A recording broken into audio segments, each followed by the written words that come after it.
Okay, I just got back from the Final Cut Creative Summit and I am exhausted. What a whirlwind 3 days. If you guys were not there, I have a treat for you. I picked some of the best tips that I learned from the Final Cut Creative Summit to share with you today. The first one is from Master Trainer and Summit staple, Jeff Greenberg. Jeff showed us how to create awesome presets in Compressor by taking other people's video files and duplicating their settings in a snap. Just take the video that you really like the settings of and drag it into the custom category in the sidebar. And now you've got a new preset in Compressor that borrows all the settings from that video you really like. I love this hack because it's not uncommon at my agency that we have to export commercials with a variety of very specific exportation settings. So like Comcast has their own requirements, and then maybe like Hulu Advertising has their own requirements. Instead of going through PDFs and trying to make sure I have every single item right, I can just ask the rep for a sample video,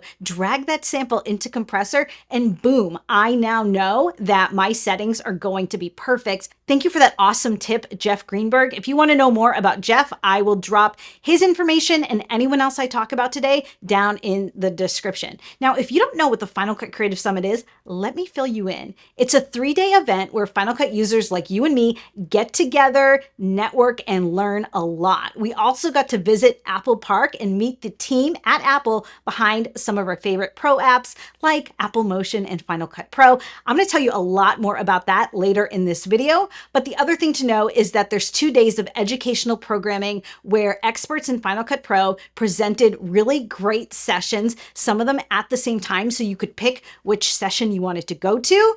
And I had a ball with those sessions. That's where a lot of these tips are coming from. By the way, guys, I just shot all these clips with my iPhone. You can see that the lighting was great for seeing the screen, which was important, not great for trying to capture the speakers themselves with my iPhone. All right, let's move on to our next tip right now from the one and only Steve Martin from Ripple Training. He showed us a way to resync up detached audio if you've accidentally gotten it out of sync like this.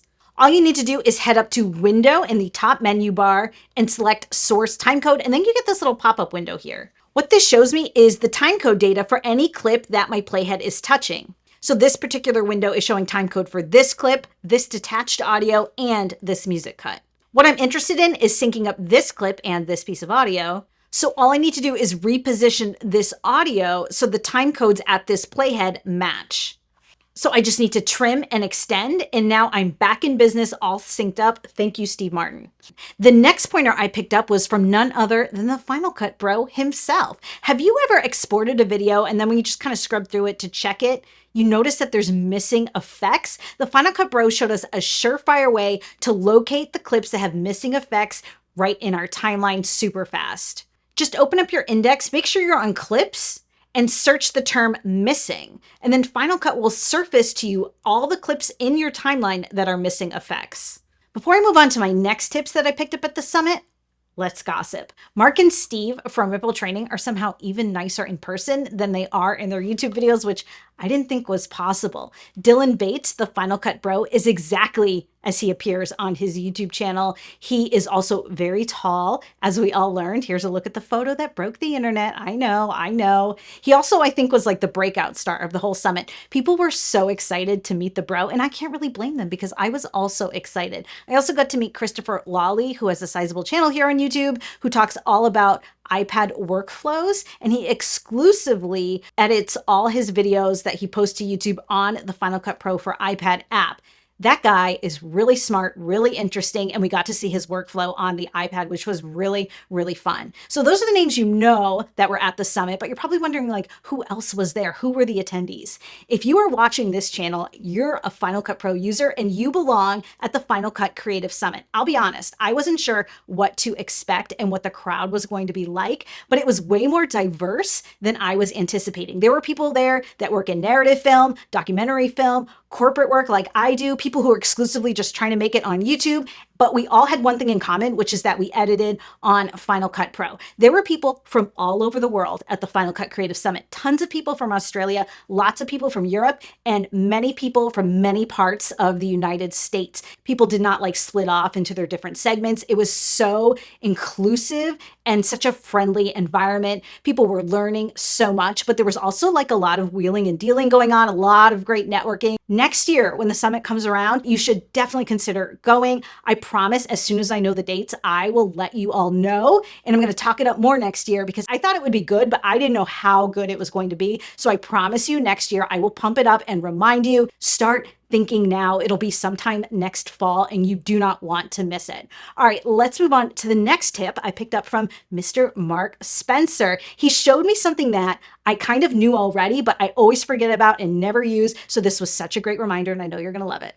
It's a great way to zoom into your timeline. What you want to do is long press the Z key on your keyboard and drag a marquee selection in your timeline on the section you really want to focus on, and your timeline will zoom into just that part of your project. One of my favorite sessions from the summit was the Storytellers panel. It featured 3 editors with diverse projects, but all edited in Final Cut Pro. The first one was Robin Moran, whose film is going to be the foreign language submission to the Academy Awards on behalf of the country Indonesia, which is really cool. It's like your country sending you to the Olympics. So that's really exciting for Robin. We also got to meet Josh Meyers, whose film To My Father premiered at the Tribeca Film Festival. That documentary is about Troy Kotsur, the deaf actor who won the Best Supporting Actor award at the Academy Awards for his work in Coda.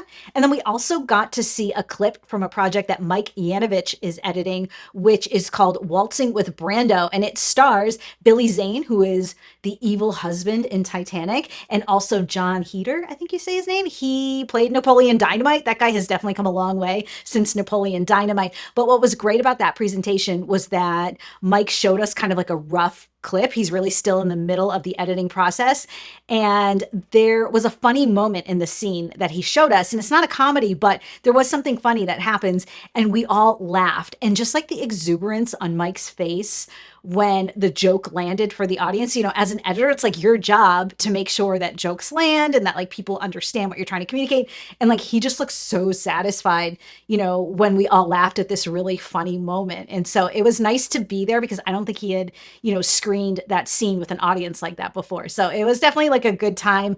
I can't wait for that film to come out, Waltzing with Brando. All right, let's move on to my next tip, which is from my friend, Abba Shapiro. Abba is a trainer and a post-production consultant. He had a great tip about the flow transition native to Final Cut Pro.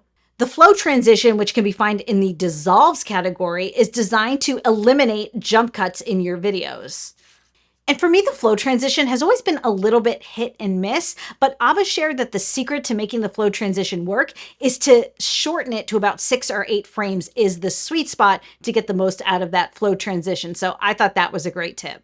Here's a couple of other nuggets from the Final Cut Summit that I didn't pick up in sessions, but I thought you might find interesting. There was another speaker at the event named Robin Kurz, and he and I got into a debate about the scene removal mask native to Final Cut Pro versus Keeper. I have never really been the biggest fan of the scene removal mask. I haven't found that it works that great, but Robin challenged me and showed me a YouTube video he had already created where he tested the scene removal mask versus Keeper in a lot of different situations, and he thought the scene removal mask was the superior background remover. And I have to admit, after seeing his video, I think he had some points, but I will counter that I have another video where I use Keeper a whole bunch, and I think Keeper works really great too. I'm going to link both of those videos down below so you can check them out if you want.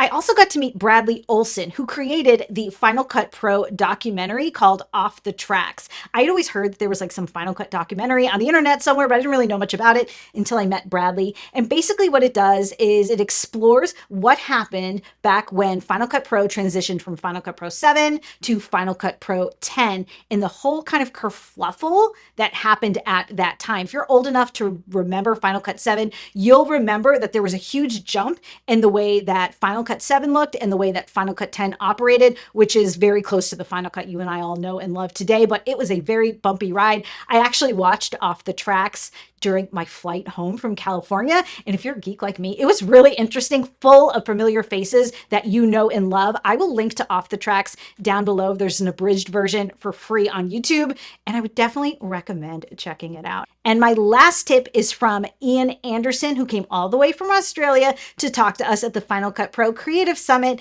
Iain is an amazing 3D animator. He's also a master trainer. He also makes plugins for Final Cut Pro. I mean, this guy does it all. And he showed us a tip that blew my mind, and I promise you, you're going to use it every day. Iain's tip relates to sliders here in Final Cut Pro and Motion. You know how a lot of times if you hit the end of the slider, you can actually click on the number value next to the slider, hold down your mouse button and push forward to bring those values up higher than the slider allows. What Iain showed us is that if you do this while holding down the shift key, you can actually scroll up so much faster. Conversely, if you want to go in smaller increments, 1/10 of a point increments, just hold down the option key while you do this. I will definitely be using that tip every single day. So thank you, Iain, for that. All right, I know what you've been waiting for. You want to hear about our trip to Apple Park. Buckle up, I've got a lot to share. We all got to visit Apple, which was a very high security process. We had to have our IDs, we could not take any photos or videos of anything. So I was like mentally trying to take photos of everything so I could like tell you what I saw. We first got to sit in a room and listen to a presentation from the team behind Final Cut Pro, where they announced the new features coming in the new update of Final Cut Pro. There were like 4 big things that were happening, and I'm going to do my best to describe them to you because like I said, I couldn't take any photos or video or anything. The first one that people were really excited about was the new scrolling timeline. It basically means that when we play back videos in our timeline, when we're zoomed into that timeline, it's going to look a little different. I try to remember exactly how it's going to look, so I'm going to put like a mock-up of what I remember here. Don't quote me, it may not be totally accurate, but basically the playhead stays in the middle of your view and all of your clips on the timeline go flying by. So that was really cool. I think it's definitely a better playback option.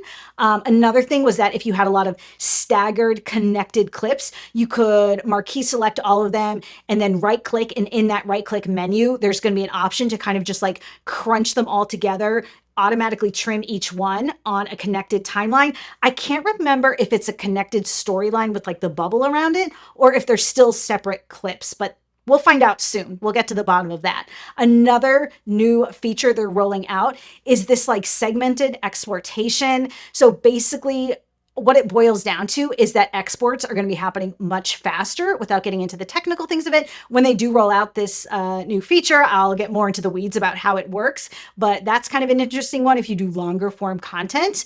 And the last one, which I thought was great, is an update to the object tracker native to Final Cut Pro. It basically just works better. What they showed us was a clip of somebody like walking down a sidewalk and the camera was kind of following them as they went. It was like maybe framed like this, but as they were walking, there were, I can't remember if it was trees or fence posts or something in the foreground that kept passing by, like evenly spaced something. And basically what they did was they tracked that person's face. And even when their face was obscured by the tree or whatever it was, the tracker still held on to them and remembered where they were. It could like project the position of the face, even if it disappeared from the frame for a moment. So I thought that was really good. I really loved it. At the end of the summit, the very last session of the very last day was a Q&A with the Apple team, which was kind of frustrating because the Apple team, they just kept saying, we have a roadmap. Like they couldn't really answer any specific questions, I'll be honest with you. But the one headline that came out of that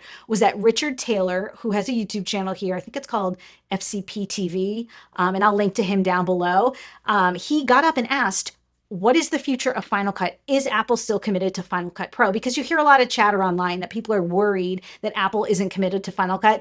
And that team of people said unequivocally, they're investing in Final Cut. They're super excited about it. There's a whole team of people working on it and not to worry. So that was pretty much the big headline that came out of the Q&A session. I didn't really feel like there were a lot of nuggets dropped in that Q&A. I'll be honest. It was kind of like a, you know, people would ask questions and the Apple team kind of tap danced, and it was, you know, I wouldn't say it was super worthwhile, but at least you got a little FaceTime with them. And if you had anything you wanted, improved upon, they were definitely there to listen. I felt like more than talk. So that is the wrap up of the Final Cut Pro Creative Summit. Like I said, it was such a great experience. I hope to see you there next year. The feedback we got from Apple was that they were thrilled with not just the turnout, but the energy that people brought to the event. I mean, anyone I talked to thought that it was just like such a great event. People said it was the best year ever for the Final Cut Summit, but hopefully we can do even better next year. So I would love to see you there.